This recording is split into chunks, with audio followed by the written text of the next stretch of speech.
Good afternoon, and welcome to the research colloquia for the Virginia Tech Center for Humanities. I'm Sylvester Johnson. I direct the Center for Humanities, and I'm delighted to introduce our presenter for today, Professor Alexander Dickow. Professor Dickow is the author of Carambole, a collection of poems in French and English, and La Poète Innombrable, which is a scholarly work that he's published in 2015. He lived in France as a Fulbright scholar in 2003 to 2004 and subsequently completed his Cartoutel dissertation on French modernism in 2011. He's published in areas of scholarship and poetry and translations in many journals and abroad as well as in the United States. And he teaches the language, the literature, and the culture of France and Francophone countries at Virginia Tech. So we're excited to have Professor Dickow with us today, and we'll turn to him for our presentation.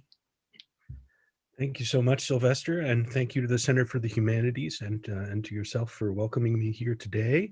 So the first, I want to say a few things before I get started on the presentation proper. The first is that the only thing you really need to know about Lautréamont, the writer that I'm going to be talking about right now, is that it's a very violent and disturbing work that wants to be very transgressive.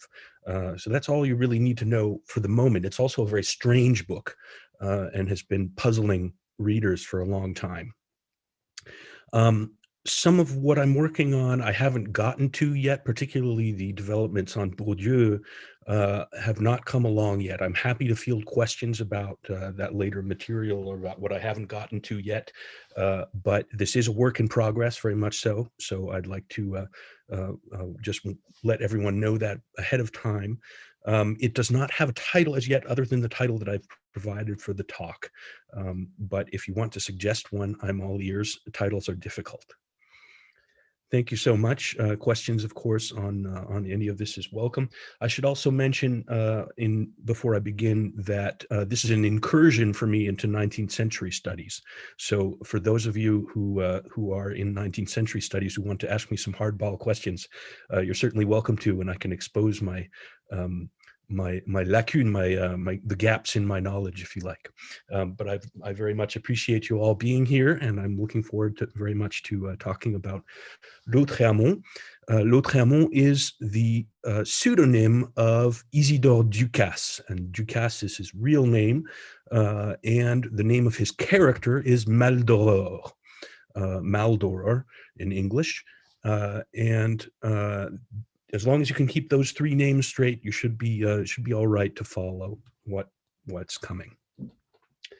So I'll begin. Many scholars seem compelled to introduce Lautréamont Ducasse perpetually, as though, after so many rehearsals of the facts, he and his work remained an unknown quantity. He can no longer qualify as such, at least biographically, as Kevin Saliou recently wrote, I quote, "Between 1987 and 2010, Isidore Ducasse ceased to be a mystery, a poet about whom nothing was known," end quote. Tireless biographical work, in part through the Cahiers Lautréamont, which is a specialist journal, revived by Saliou in 2019, has indeed illuminated many mysteries about Ducasse's milieu and social relations, the contours of his socioeconomic condition, and some of the key sources, especially philosophical, on which he drew. Despite such advances, certain critical commonplaces die hard, for they enjoy another purpose than that of suggesting the actual state of a field. Instead, they bear witness to what the critic desires Lautréamont Ducasse to be, and the literary historical role the critic thinks he ought to play. And that role, in Lautréamont Ducasse's case, is that of the eternal cipher.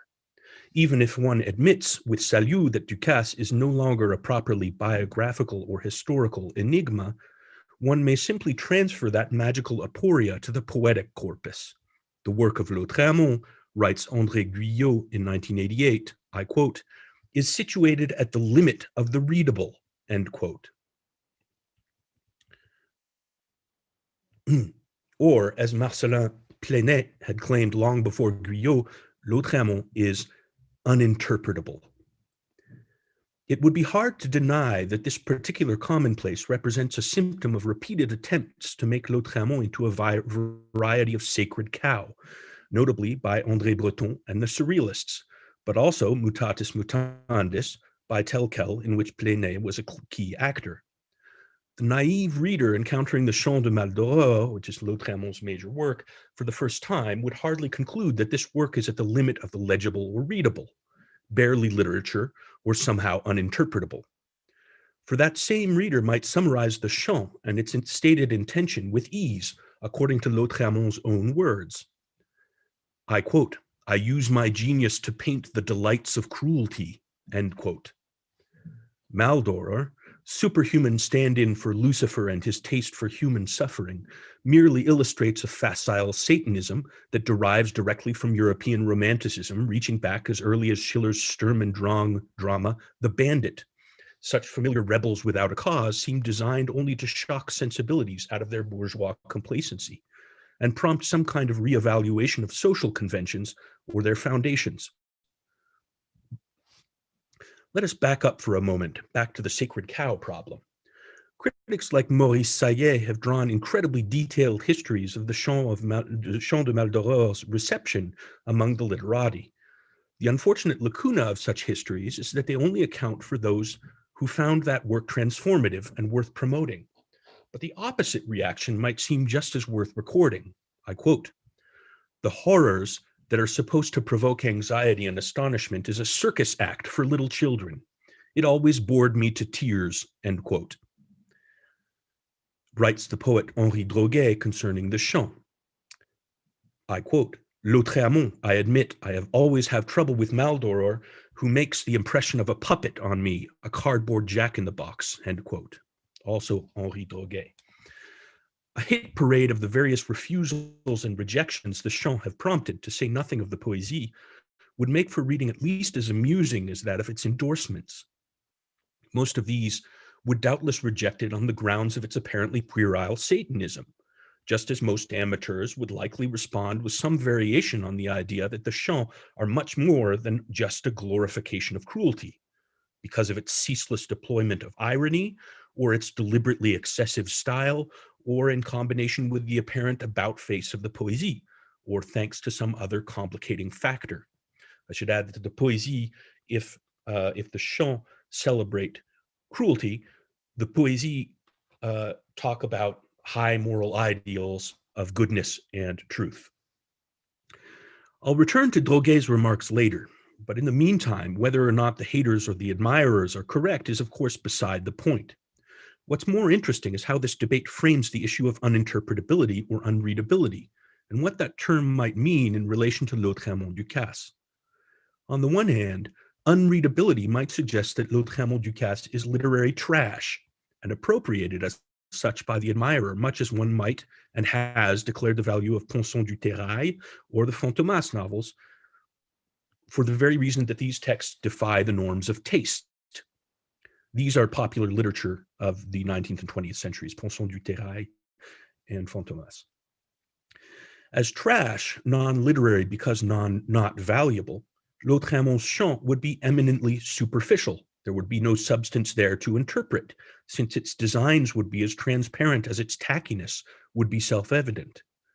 The interpretive gesture would sully the purity of such an object and suggest it is, in reality, not garbage, and merely another literary object to be valued. Interpretation legitimates and dignifies. Maintaining an illusory area outside of the literary, quote unquote, as a valued enterprise requires the refusal to interpret.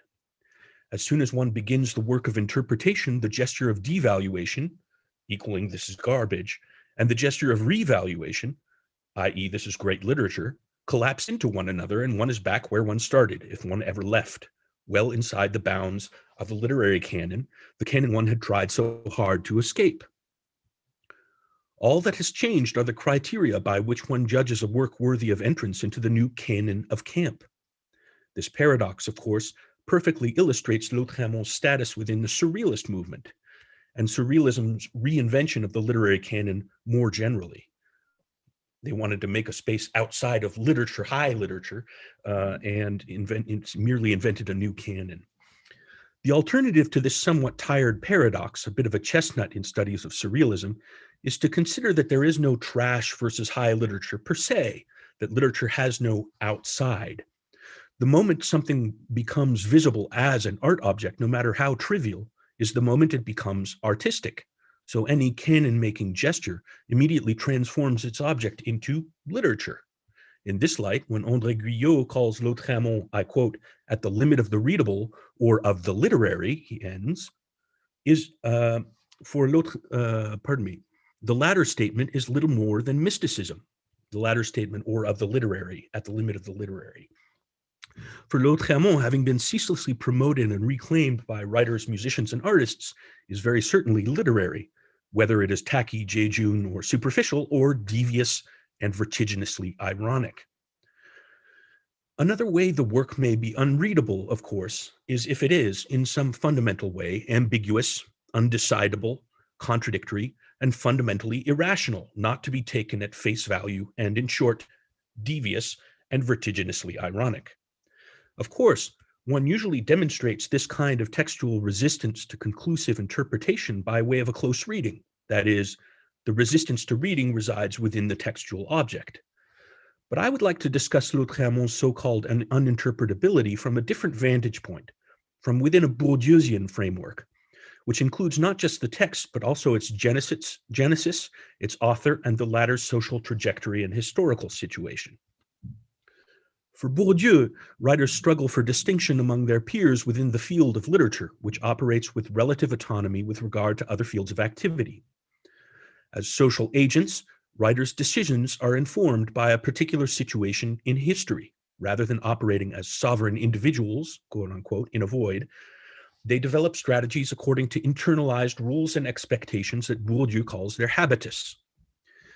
In his book, The Rules of Art, Bourdieu uses Flaubert as a case study, the great 19th century novelist, as a case study for the emergence of artistic autonomy from the mid-19th century onward. For Bourdieu, Flaubert established a position independent from l'art bourgeois, bourgeois art, and social art, or art social, beholden to certain forms of moralistic and ideological thinking, through what he calls a double refusal of both of these positions. So Bourdieu talks about Flaubert as refusing both social art and bourgeois art. Refusing to identify with either major trend, both of which made art subservient, if not servile, to non-literary ends, Flaubert was able to carve out an emergent position in the field of literature, a position commonly labeled art for art's sake. Now, Isidore Ducasse's habitus and social situation leads him to adopt a strategy directly opposed to that of Flaubert. Rather than carving out a space through a double refusal, Ducasse's trajectory is that of a double adhésion, a double membership. In other words, Ducasse sets out to occupy two positions in the field at once.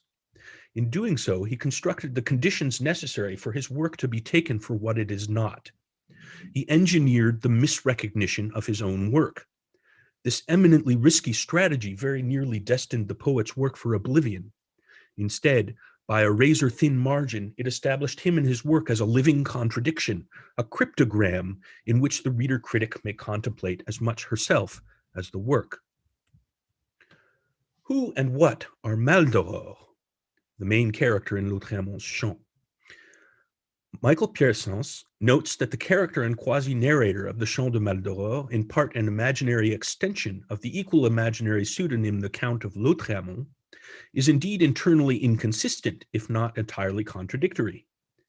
He revolts against God and humankind alike. The abjection and vice of humankind condemns the latter in his eyes.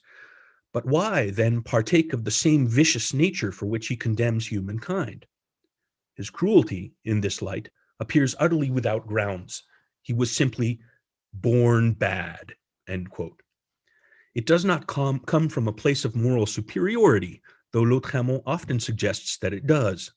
What else but moral superiority would motivate an exclamation such as this one? I quote, "God, who created man magnificently, it is you that I invoke. Show me a good man," end quote.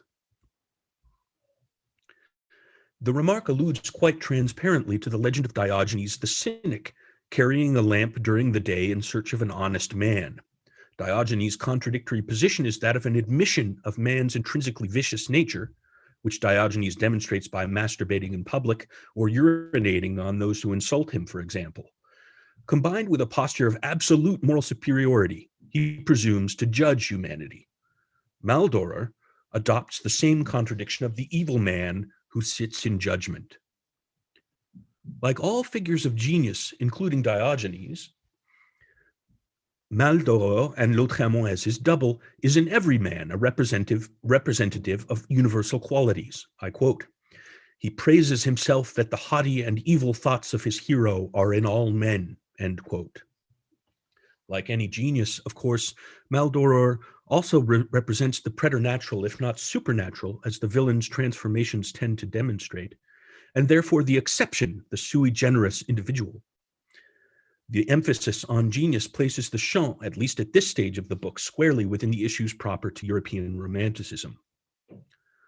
Finally, as though to mark Maldoror immediately as a figure of inconsistency, one of the first actions we see Maldoror accomplish is to emphasize this contradiction by committing a generous action, that of relieving the gravedigger of his wearisome labor.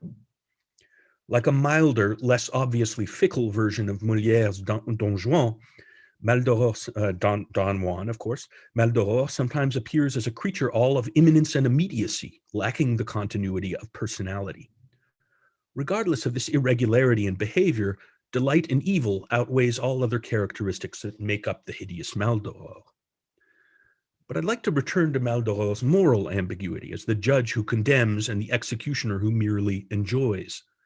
For to my mind, this ambiguity is constitutive of the chants in their entirety. They hesitate between pure aesthetic gratuity on the one hand and moral discourse, though with precisely what moral in mind remains in question.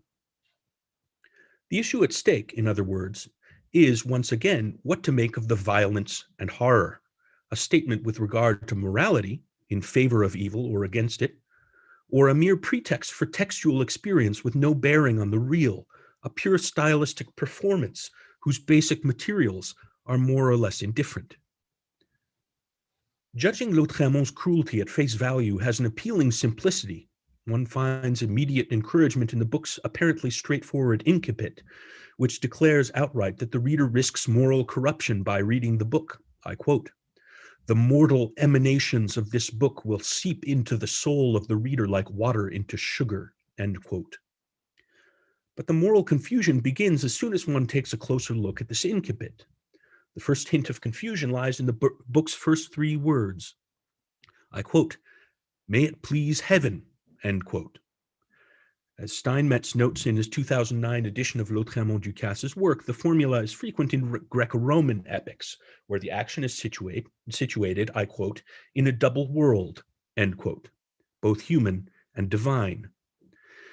In 1869, however, the reader seems to me more likely to consider this a petition to an Abrahamic God, the same unified Godhead that concerns the rest of the chant. Lautréamont addresses a vivid warning to the reader, a warning oriented according to, one supposes, 19th century Catholic values of decency and goodness. I quote, "Timid soul, before you penetrate further into such unexplored heath, direct your heels backward and not forward," end quote. One may, of course, minimize the play of irony and note that the chant soon settles into a more typical and more consistent attitude of satanic delectation with regard to its horrific images. Indeed, that the chant settles into such an attitude immediately after the first strophe, as Lautréamont and his critics refer to his segments of prose. I quote, "Reader, it is perhaps hatred that you wish me to invoke in the beginning of this work, who tells you that you will not smell, bathed in innumerable pleasures, as much as you'd like, with your prideful nostrils, wide and thin, flipping over onto your back just like a shark in the black and lovely air, as if you understood the importance of this act and the equal importance of your legitimate appetite, slowly and majestically, the red emanations." End quote.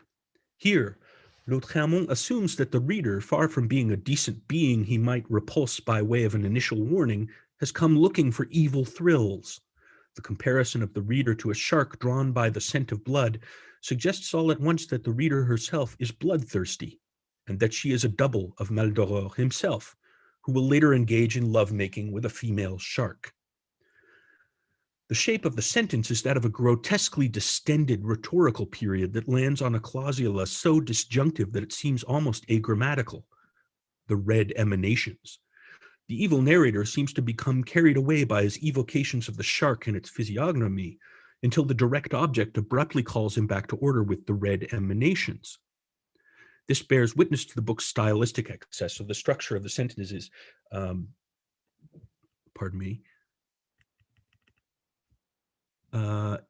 who tells you that you will not smell, blah, blah, blah, blah, blah, the red emanations? Okay. This bears witness to the book's stylistic excess. Lautréamont makes a deliberately clumsy and disjointed use of the tools of classical rhetoric here, as though the excesses of style participated in the evil delights he describes. The more over the top he is, the more he's expressing the delectation in the terrible images. More remarkable, however, is the suspicious recurrence of the term emanations, used in strophe 1 to designate the emanations of the book itself. But where the émanations mortelles, the mortal emanations of the book, were supposed to discourage the reader from advancing further into the book, here the red emanations of shipwreck victims call the reader toward her own evil indulgences. The repetition of the word should prompt a rereading of the opening strophe in a more ironic light. Perhaps the warning is in fact a kind of disguised captatio malevolentia, a ruse to attract those who, far from being repulsed by corruption, will be attracted by the characteristics the narrator at first feigns to find dangerous. In other words, the incipit would in this perspective represent a kind of very pointed coyness, which dictionaries define as a pretense of modesty, or here moral rectitude, designed to be alluring. He's pretending to be nice in order to suggest that he's going to be very mean, which is what we want. Suzanne Gerlach has described the chant as a series of dialectical struggles, pitting good against evil, high against low, sublime against grotesque, and so forth. The pendulum swing from one pole to the other produces what Gerlach calls dramas of transgression, as the lofty is rejected in favor of the base, or vice versa, throughout the chant. As I showed, the first two strophes set the scene for this ceaseless dialectical reversal, which closely resembles the movement of irony according to the German romantics Friedrich Schlegel and J.G. Fichte, first among them. The emphasis on Maldoror Lautréamont's singular subjectivity as genius who suffers no rival, not even divinity, especially recalls Fichte's notion of the infinitely self-determining pure I. Although Maldoror occasionally allows a mirror image to emerge, such as the narrator Lautréamont himself or the brotherly companion Mario at the beginning of the third canto, these are little more than proxies for Maldoror's own all-consuming selfhood. The opposition between strophes 1 and 2 of the chant may not seem sufficient to demonstrate a process of unending dialectical reversal like the one Gerlach and I just described. But this logic can be shown to inform the whole of the book, not in its mere thematic developments, but in the interpretive strategies it almost reflexively elicits. In 1984, by way of a meticulous close reading of all six of Maldoror's cantos, the scholar Michel Piersens, and I apologize for mispronouncing the name of perhaps, constructed an influential and apparently counterintuitive interpretation of Lautréamont Ducasse's oeuvre. According to Piersens, the chants are in fact the work of a methodical moralist who would ultimately seek to lead the reader to the good. According to Piersens, chronology supposes that the poésie, which seem to adopt morality and goodness as their unequivocal beacon, must have been written either just as the Chants de Maldoror were being completed or immediately afterwards in great haste. For Piersens, this indicates a probable change merely to Ducasse's method, not to his ultimate ideological goals. Far from concluding that the about-face of the poésie are a kind of perverse game designed to discombobulate the reader, Piersens decides to read them as a document that reveals what must have been Ducasse's intentions all along, to lead the reader toward goodness. In this light, we are to take quite literally what Ducasse writes to the publisher Auguste Poulet-Malassis on the 23rd of October, 1869. I quote, "I sang evil, just as Mickiewicz, Byron, Milton, Southey, Alfred de Musset, Baudelaire, etc. Naturally, I have somewhat exaggerated the tone to do something new in the way of this sublime literature that sings despair only to oppress the reader and to make him desire goodness as a remedy. Thus, it's still goodness that's being sung about, all in all, only by a more philosophical method, less naive than the old school." End quote. Pierre Sens takes this letter at face value. The Chants de Maldoror intend to oppress the reader and lead him to desire the good as its remedy. Pierre Sens' readings of specific episodes in the Chants all attempt to demonstrate this method, with more or less success depending on the sites of analysis. The notion of purging evil impulses through art or literature, is not itself new. In fact, it is a somewhat ordinary, if not ancient, defense of violence in art, as Maggie Nelson points out in her essay, The Art of Cruelty. I quote, "Aristotle's theory of catharsis has been very useful to artists who believe that humans have a certain measure of bloodlust that must be given controlled discharge, or who insist that their work is not injecting anything foreign into any viewer's bloodstream, that everything nasty that exists also already exists in some form in the viewer, and that the depiction of it therefore gives the viewer the chance to confront his or her fears or desires in relation to it." End quote. This is slightly different than what Ducasse seems to be saying in the letter, where he makes no judgment of the reader's pre-existing impulses, only that his work will have the purgative function that Nelson evokes. In both cases, the evil represented in the work ought to lead to a better moral state in the reader or spectator.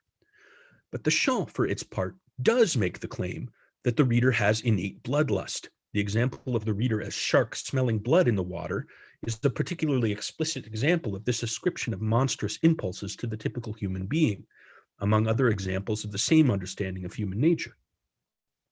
As recently as 2011, Charlotte Lacoste has argued vigorously against this view in Séduction du Bourreau, Seductions of the Executioner.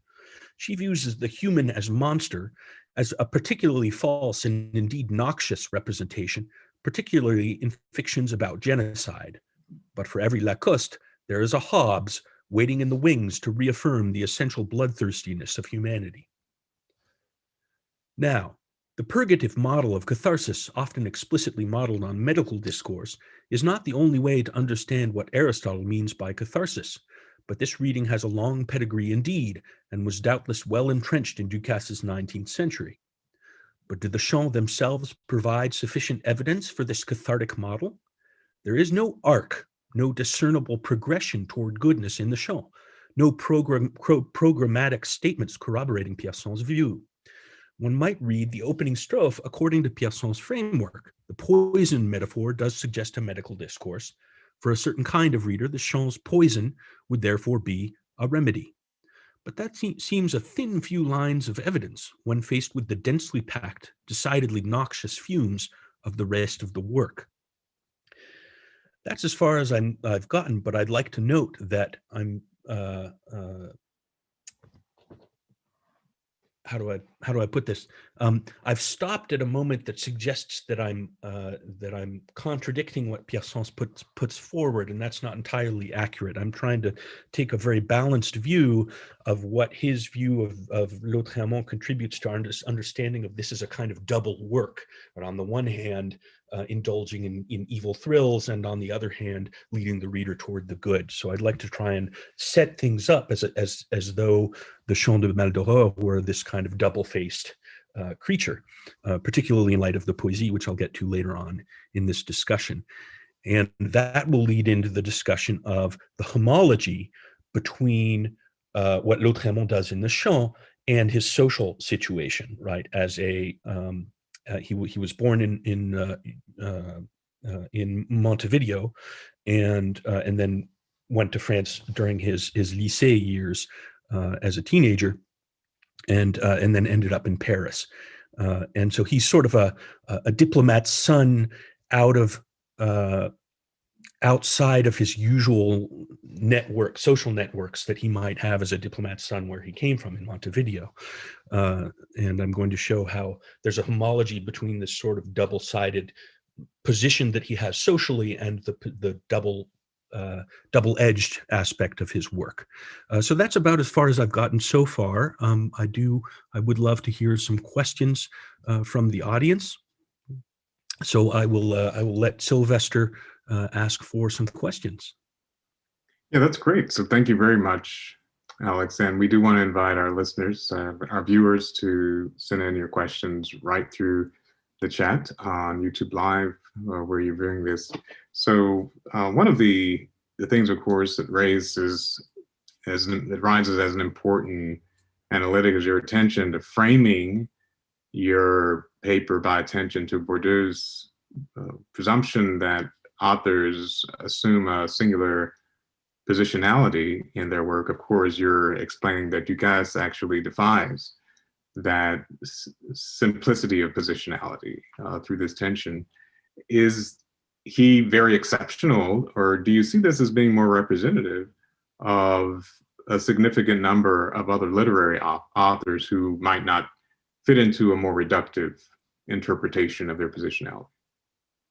I owe you a candy bar, Sylvester, because you've hit a sort of part of the crux of what I'm trying to do, what I'm setting up to preparing to do later on in this research, which is to ask, first of all, can Bourdieu's theory accommodate a kind of variable geometry of positionality, right? And I don't know that Bourdieu can actually allow for that. I may be putting as much pressure as you can on the theory and suggesting, and the other part of that is suggesting that there may actually be many other works out there that seem to occupy multiple positions, or that, depending on your perspective, look like they sit in a different position. And that will lead me into works by Jarry, works by Dada, works by other movements that have been considered to be sort of subversive. And I'm wondering very much in this research what the word subversive means when we talk about art.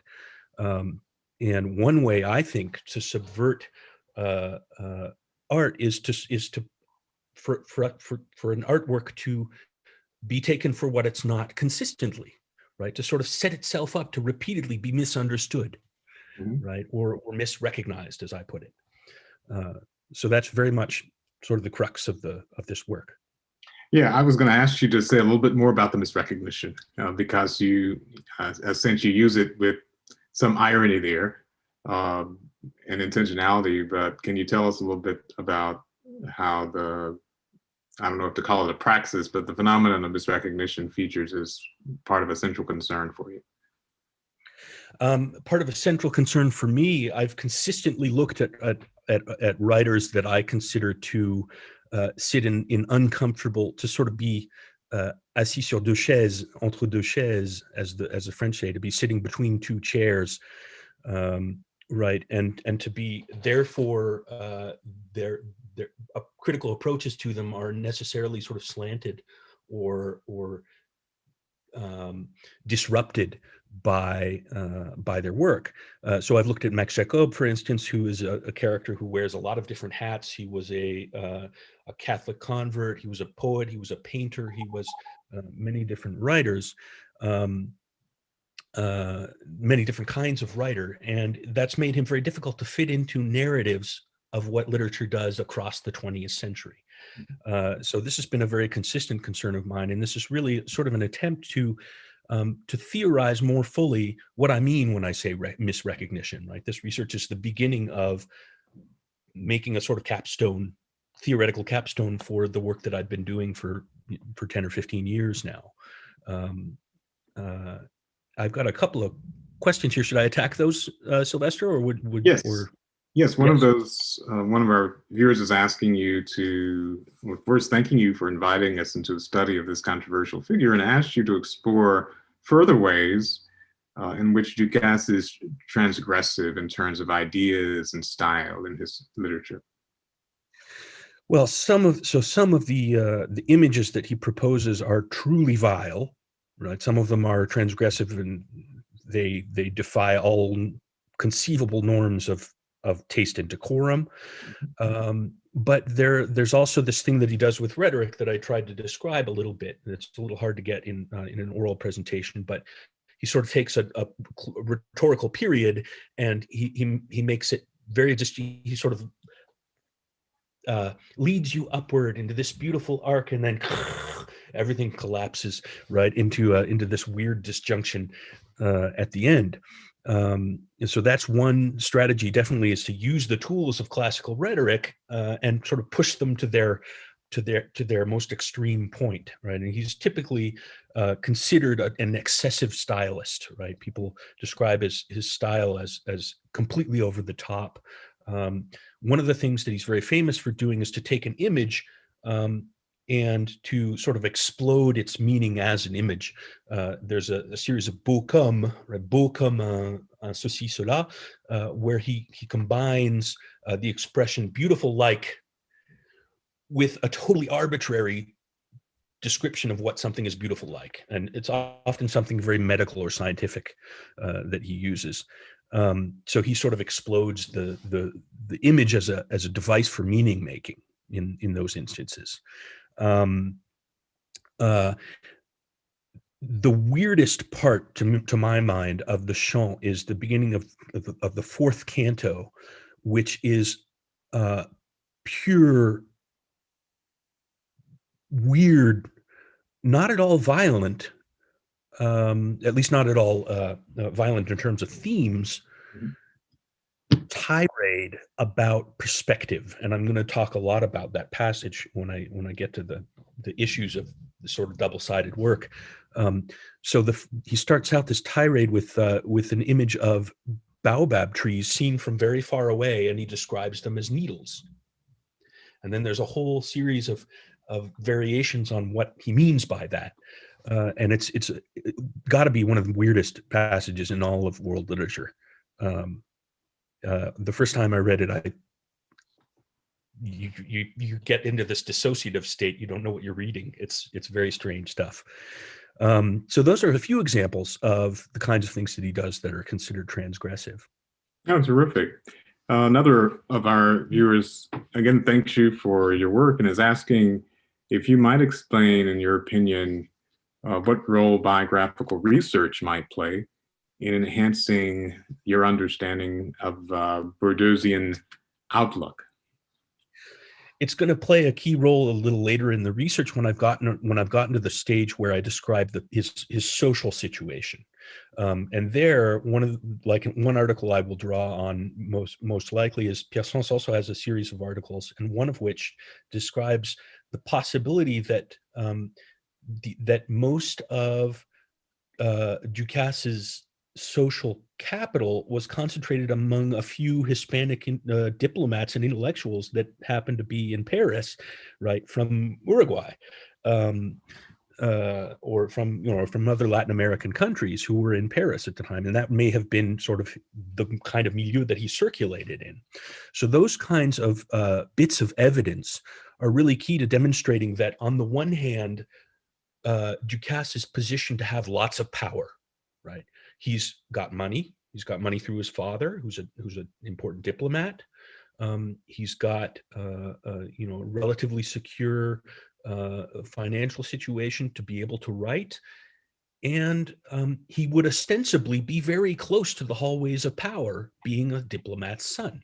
The problem is he's stuck in Paris. He's far from his sort of natural diplomatic milieu, where he might have otherwise circulated. So he has these isolated figures, but the hallways of power seem at once very close to him and very far away, right? And so that's an instance where I think the biography comes really in handy to demonstrate this the double-sided nature of his social position as well as his literary position.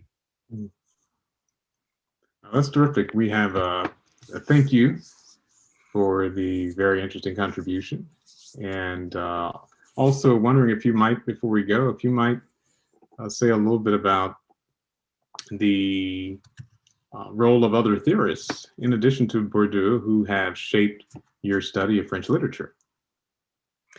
Absolutely, with pleasure.